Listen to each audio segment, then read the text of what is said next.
السلام علیکم۔ پانچویں قسط کے ساتھ حاضر ہے۔ تمہید۔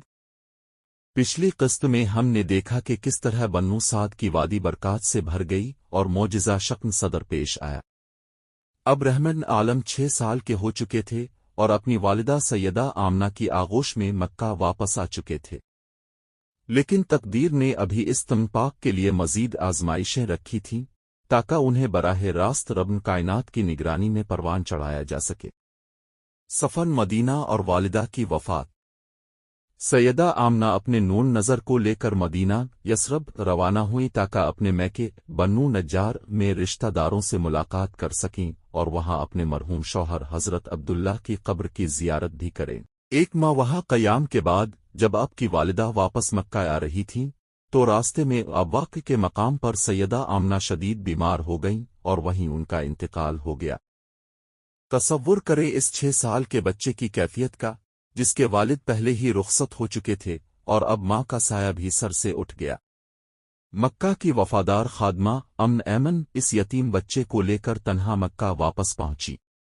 حضرت عبد المطلب کی آغوش میں۔ والدہ کی وفات کے بعد آپ کے دادا حضرت عبد المطلب نے آپ کی ذمہ داری سنبھالی۔ حضرت عبد المطلب مکہ کے سردار تھے۔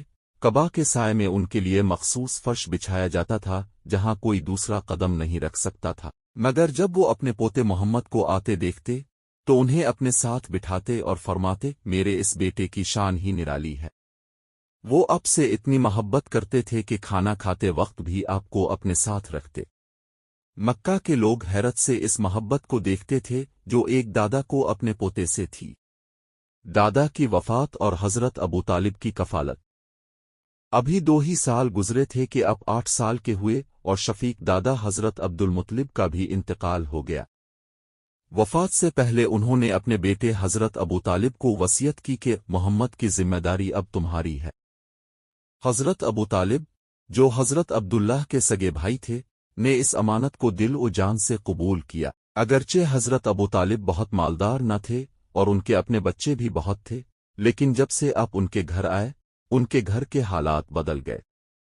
آپ کے ساتھ کھانا کھانے میں ایسی برکت ہوتی کہ تھوڑا سا کھانا بھی سب کے لیے کافی ہو جاتا۔ اختتام۔ بچپن کے یہ دن جہاں بظاہر یتیمی کے دکھوں سے بھرے تھے، وہیں قدرت آپ کو صبر، حوصلے اور عظیم قیادت کے لیے تیار کر رہی تھی۔ حضرت ابو طالب نے آپ کو اپنی اولاد سے بھی زیادہ عزیز رکھا۔ اس سفر کی اگلی کڑی، یعنی شام کا پہلا تجارتی سفر اور راہب بہرا کا قصہ، ہم 6ٹھی قسط میں دیکھیں گے۔ تب تک کے لیے خدا حافظ۔ ویڈیو کی بروقت اطلاع کے لیے چینل کو سبسکرائب کر لیں، بیل گھنٹی کے بٹن پر کلک کریں۔